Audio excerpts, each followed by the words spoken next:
Welcome to Flyers Game Day. Welcome to New Year's Eve. Welcome to the end of 2022. Not the end of time. It's the end of 2022.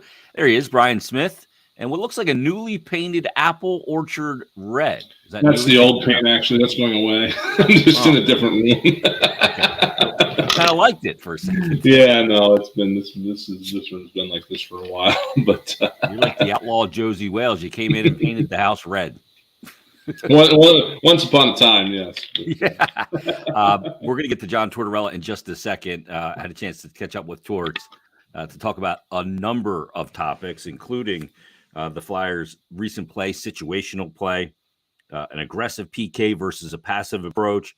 We're going to talk about Sam Ersson and also Ivan Provorov, who hasn't been talked about a whole heck of a lot. But it's Flyers Kings at the top of the hour. Tim Saunders and Steve Coates are there. But let's get right to the head coach, because he's got a lot to say, including some Hockey and Hounds information for people as well. Start off their new year with a new pet. So here he is right now. It is Flyers head coach John Tortorella. Torts, first of all, I guess first thing to ask is, how was the holiday? Good. It was good to get away from the boys, and I'm sure the boys are glad they got away from us. So everything was good. Family's well. Thank you.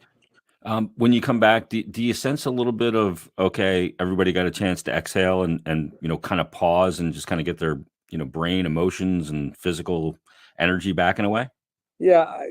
Prior to the holiday, for the past 4 or 5 weeks, it's been a hard schedule. Every other day, travel for a week, come back for a few, travel for another week. Not a lot of practice time. I could sense some guys were, I looked at Catesy a couple of times late before the break. He looked like he was out of gas. So it was good time for a break. Find a way to get a result the first game back. So it's good. Some of those young guys like Cates, they're playing more hockey in a more condensed period of time than they've ever played in their career. And that's part of it, knocking down that wall, being an NHL and pro player, isn't it?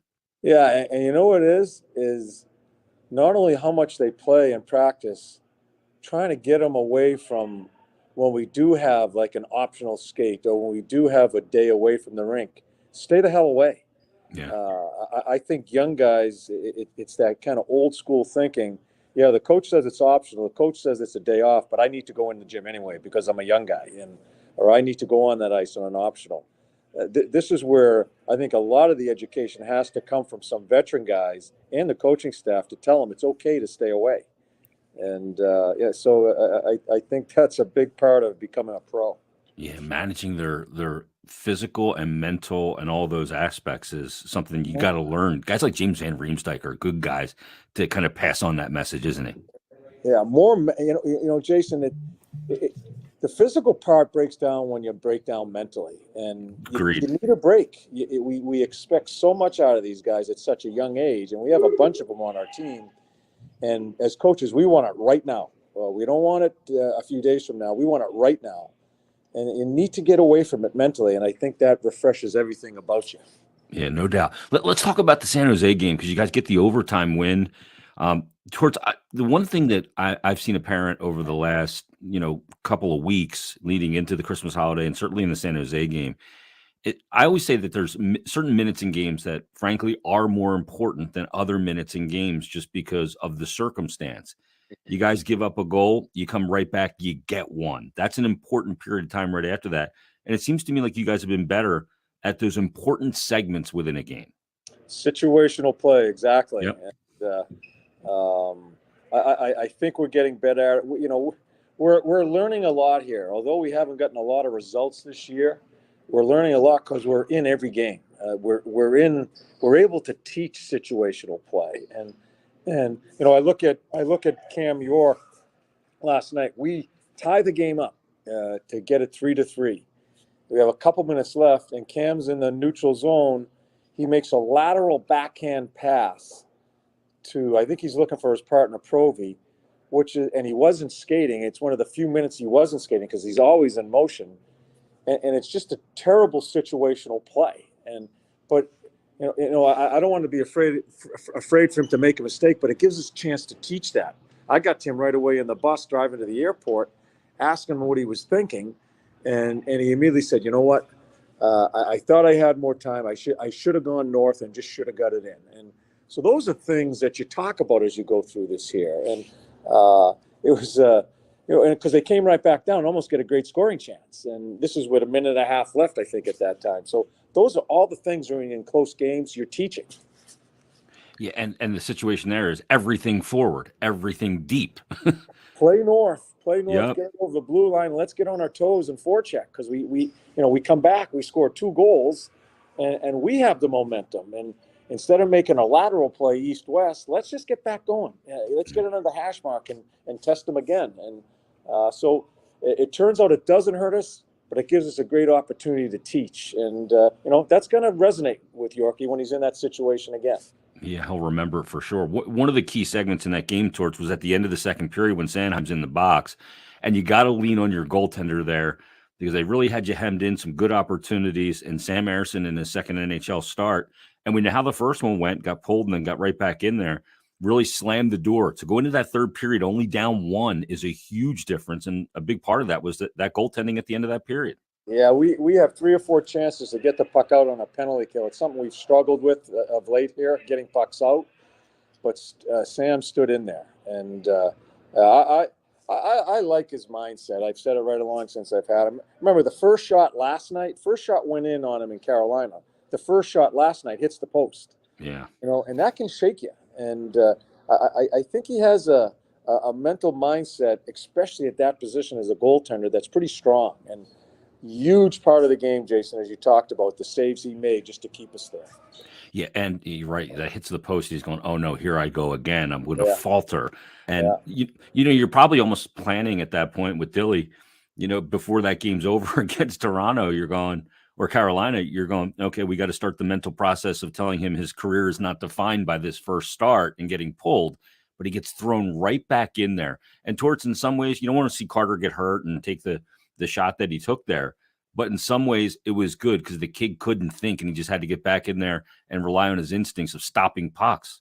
Yeah, and I think Dilly, our goaltending coach, went right to him, got to work with him right away the next day to let him know that this is all part of it here, and be excited about the opportunity. No matter if you fail or not, be excited about the process. And I think he was handled very well by our goaltending coach, and I think Urs handled himself very well last night. Towards a thing that I firmly believe in team sport and flow sport is aggressiveness is the key. Passivity is a recipe for failure, in my opinion. And you guys have a real aggressive approach in all zones, but in particular now on the PK, because you've got the tools that can use that aggressive approach and also turn it the other way, and especially with that chemistry with Konechny and Lawton.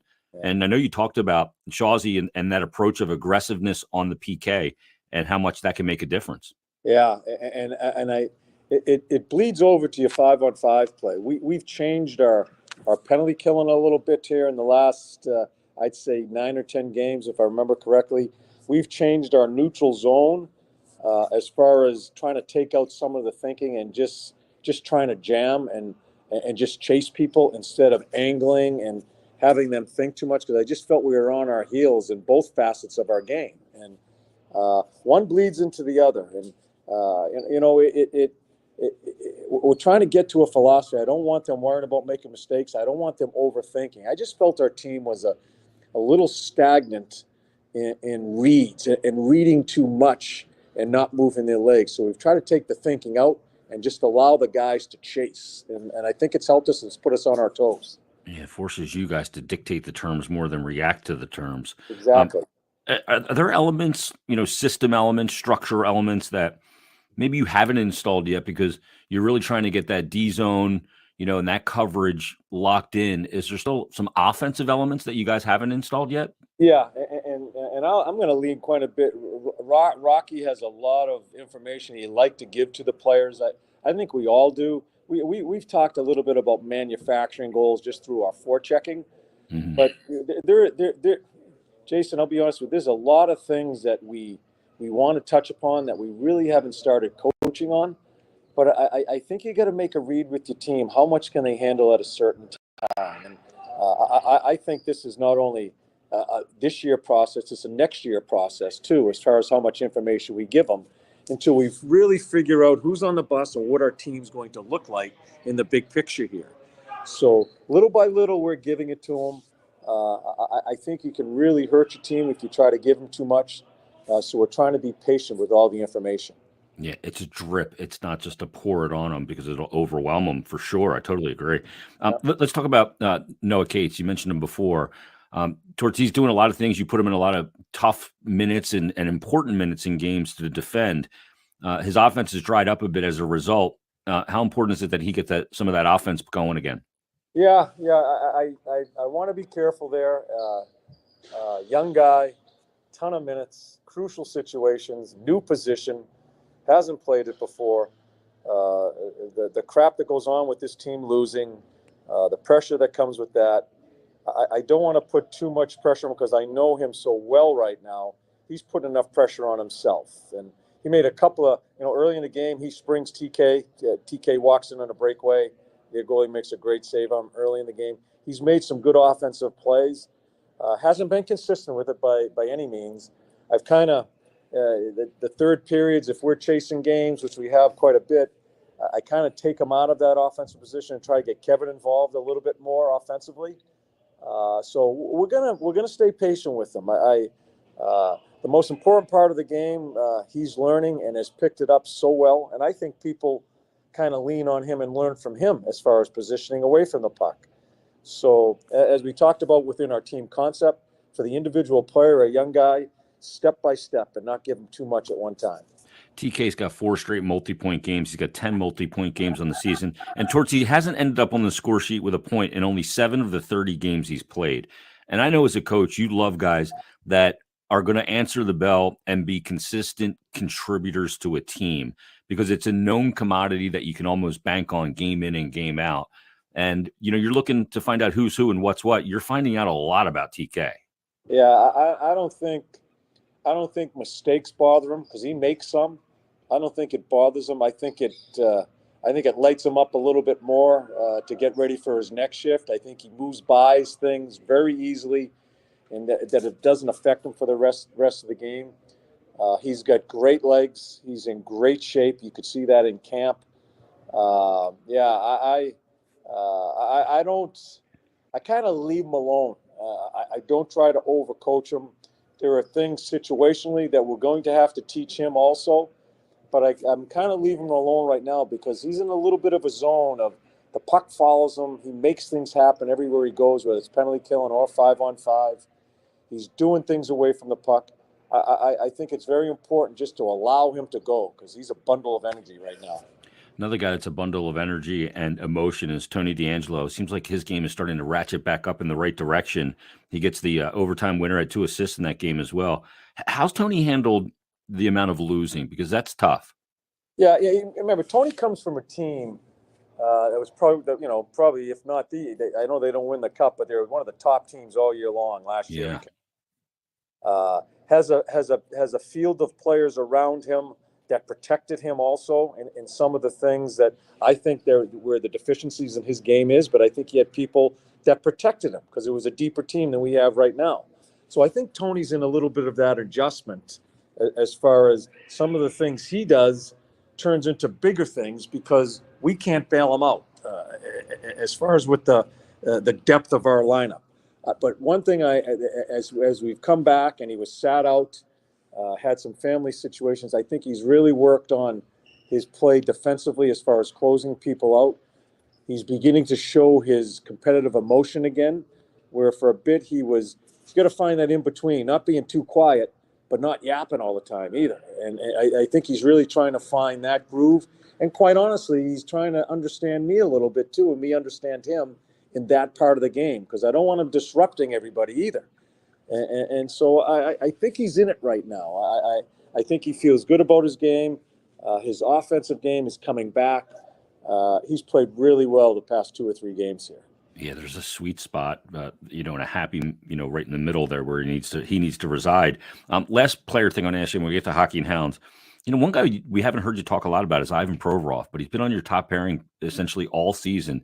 And it's kind of tough sometimes, George, when you have a kind of revolving door of partners, because so much of it is, that instinct of knowing where that partner is going to be. And that changes when guys change. What's been your evaluation of Provy's play so far through 35? Yeah, I think when he started our season, he was dead on. He was pissed he wasn't on the power play. I told him you got to work on moving the puck quicker in the defensive part of the game, because I thought his game, when I watched him last year from afar, I thought his game was nowhere near where it needed to be as I watched him break into this league as an opposing coach. So I wanted just to concentrate on his game. He wasn't going to get power play time until we saw that. He stepped in and played really well. Always a great competitor, always eats shots. So we put him on the power play, had some time there. I think his game has been inconsistent here of late. We bring up Yorkie. Sandy's game is coming. We have Tony.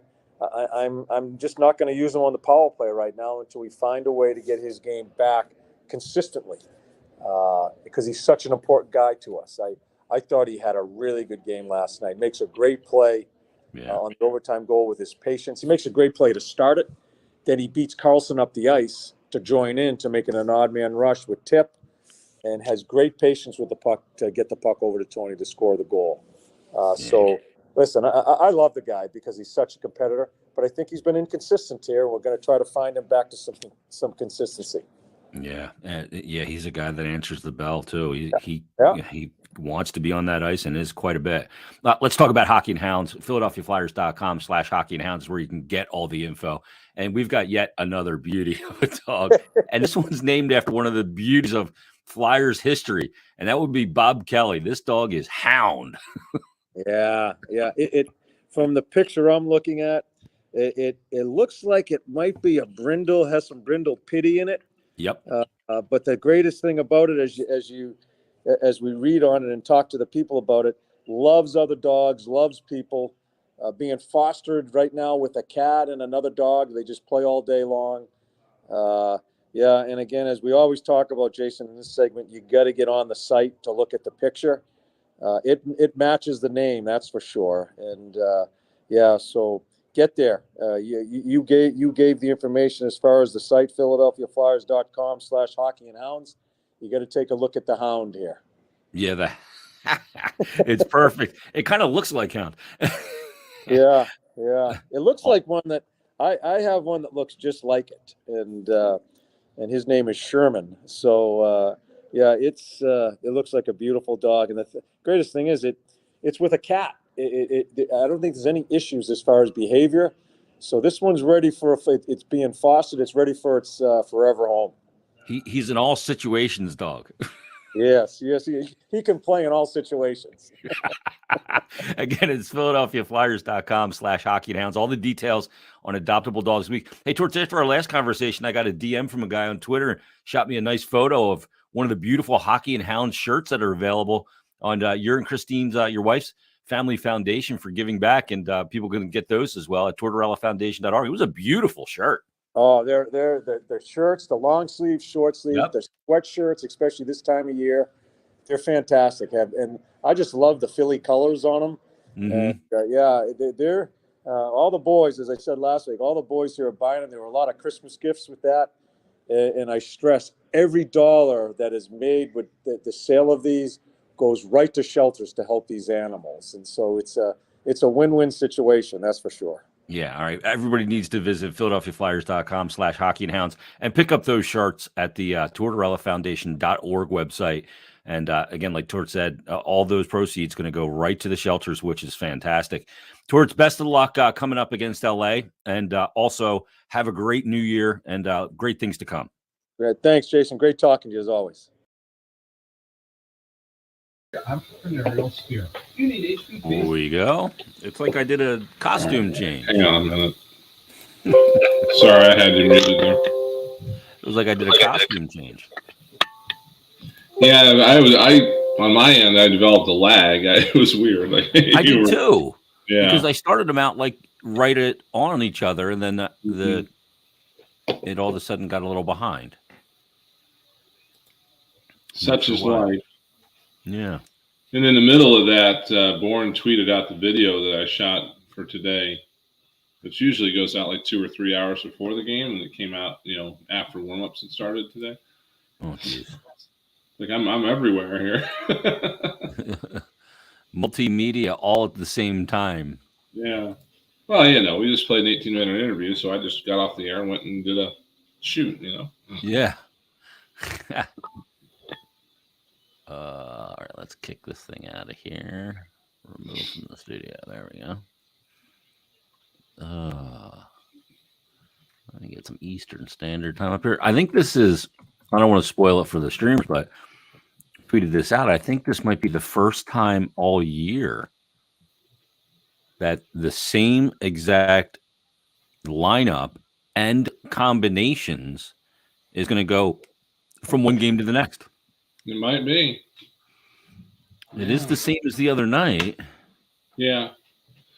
Well, at some point the other night, in the third, I know Frost and Cates ended up together. Yeah. I don't know how long that lasted. And he moved Hayes up. Trying to get some more a little more offense. Torch doesn't want to be on camera when we do those interviews. Before we record, I always say, you look great, and he tells me to F off. He goes, can you see me? And I go, no. I go, but you look great. My pregame preview today on the Flyers Twitter account, the clips of Torts, he's wearing black and a black background. It looks like it's some documentary or something. I saw that. It looked like it was a Godfather scene. Yeah. All right, here we go.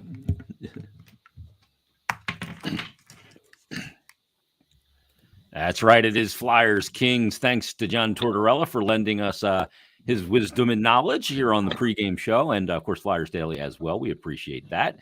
Bri, for the first time this year, I just tweeted this out because I saw our one of our executive producers of the game day broadcast, Olivia Reiner's tweet. By the way, she got a new title because she supplies us with that information. The credits now. Yeah. Yes, we're going to thank her at the end of every broadcast. But I think this is the first time that I recall that the Flyers will go into a game with the exact same personnel of dressed players in the exact same combination that started the prior game. That was the San Jose game. I believe that's the first time this year, if I recall. Yeah, I think you're probably right. And, it's... except one person. Damn. One person? Sam Ersson. Well, no, Ersson played last game. Yeah, yeah, you're good there, too. It's everywhere. It's not necessarily going to hold because, I know in the third period the other night, things did get shuffled a little bit. But it's back to where it started. And I'm sure Timmy and Coates are very happy about that because Morgan Frost and Noah Cates on the same line is a broadcaster's nightmare. 40-49. You cannot tell the two of them apart. They'll be back to be starting normal. It'll be interesting to see how long it takes the Flyers to get into a day where they start a game with a set of line combinations. They play the entire game with that set, and then they start the next game with the same set. I don't know if that's going to happen anytime soon or not, but we'll have to look at that as the next benchmark, so to speak. Well, if you didn't recall, or, the other night, maybe you're still a little blurry-eyed from the San Jose late night game, 10:30 puck drop, went to overtime. Here were the line combinations in that game, which are the line combinations in this game. It is Frost, Van Riemsdyk, and Tippett. It is Cates in the center with Farabee and Konechny. It is Lawton in the center with Hayes and Wade Allison. And it is Patrick Brown in the middle with Zach McEwen and Nick Deslauriers. Those are your four forward lines. Coaches don't like to change things when you come off a win. A lot of coaches that's not the time to make the change. And you see that most of the time. You'll see that, the biggest effect might be that, okay, somebody was hurt and another guy goes in and they win that game and they win the next game and then the guy's ready to come back to the lineup, but he can't get back in the lineup. Yeah, because the team's playing too well to get him back in. So you got to wait for a loss to get back in the lineup. It's kind of strange like that sometimes. But, this is, again, it's a bit of a different situation right now with this team where they're certainly trying all sorts of different things. You heard them talk about it in the chat you just had with them, just try to figure out who's going to be on the wagon here moving forward. And there's all sorts of things.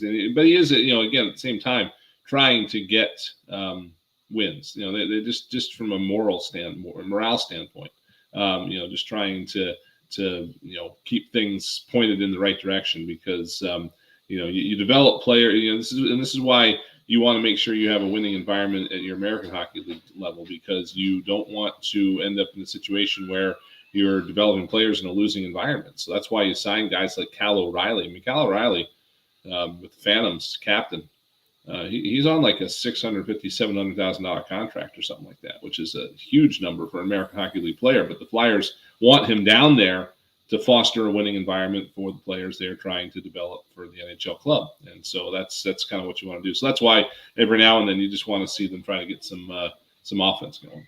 No doubt about it. And the other thing too is, and Torts has talked about this, players think about it one way: wins and losses. And they don't care that you're building for the future, you're trying to find out who's who and what's what, or draft pick. They don't think that way. They're drafted, they're already in the league. They're not thinking about who's coming to try and steal a job. Right. So, and they're certainly not going to help the cause. The D pairs, York and Provorov, Sanheim and D'Angelo. By the way, D'Angelo coming off a 3-point game, 2 assists in the game winner in overtime. And then Sealer and Ristolainen and Sam Ersson gets the start. And, it's interesting because, a lot of people kind of freaked out today. I saw on social media, maybe I shouldn't gauge it by that. I should have learned that by now, you'd think. But they're freaking out because they go, well, Torts said that Carter was going to play Saturday. He's on the trip. But Saturday was the day that he clears back in and is available to play based on the post-dated or retro injured reserve designation of a week. And clearing concussion protocol is not like a healing cut or a sore muscle. Clearing protocol is not a definitive timeline. So, I know some people wanted to freak out about that and pile on. And look, there's other areas to pile on, but this is not one of them. No. So I just want to say, so Sam Anderson gets the start today.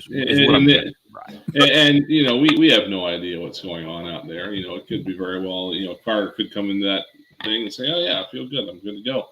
But Sam Anderson played very, very well for the last 4 periods. So why not give Carter another day to heal up and give Sam another look? There's no harm in it. I mean, we're not playing, they're not playing the best team in the history of the National Hockey League here today. It's just so it's a good spot to get him out there and give him a little more experience. And okay, you bounce back from a rough start in the 3rd period against Carolina. You had a good game against San Jose. Can you do it again? Can you come out there and pitch a one goal game, 2 goal game, something like that? Let's see what you can do in a back-to-back situation. So it's a good opportunity for him to look at him like that. Yeah, he can come to a game with a little bit of rhythm now, too. Yeah. Back-to-back NHL games and coming off his first NHL win. Although we didn't catch the decision in that first game. Carter caught the decision. Yeah, that's really strange the way that worked out. And again, pictures in baseball if you gave up that one run. And it's not a 7:00 game. Who knows what time they think it is right now, where they're at. But when they figure out what it is, they can let us know. I don't know. Right, exactly. I mean, I know I've been hearing from our guys on the ground out there, and they're almost just acting like it's Eastern time because otherwise, you're not up at 7 a.m. out there getting ready for something. But it is a good chance to get him in here and into a routine and see how he reacts at the NHL level. Yeah, and we'll see if Carter is able to, grab that game on Monday against Anaheim, against the 2nd worst team in the NHL. Again, not a powerhouse coming down the pike on Monday. Yeah, I mean, the team with the worst records, the Chicago Blackhawks. So we'll see them Monday, but it's the Kings today who are in the 2nd spot in the Pacific Division of the Western Conference, and they've recoiled quickly. We'll probably talk about that a little bit in intermission, about how they kind of got themselves back into being a playoff contender and a team maybe that can make some noise. But we do have to mind the time because we have to get it to Tim Saunders and Steve Coates. Is it the crypto.com arena? Is that what it is called now? That's what it is now, yes. All right, so Staples Center is no more. The Crypt, I believe, is what it is. It's no longer the office supply store or whatever. All right, Staples, yeah. Tales from the Crypt coming up with Tim Saunders, Steve Coates. Countdown to face off all the first period action right after this. You've been listening to Flyers Game Day, brought to you by Betway on the Flyers Broadcast Network.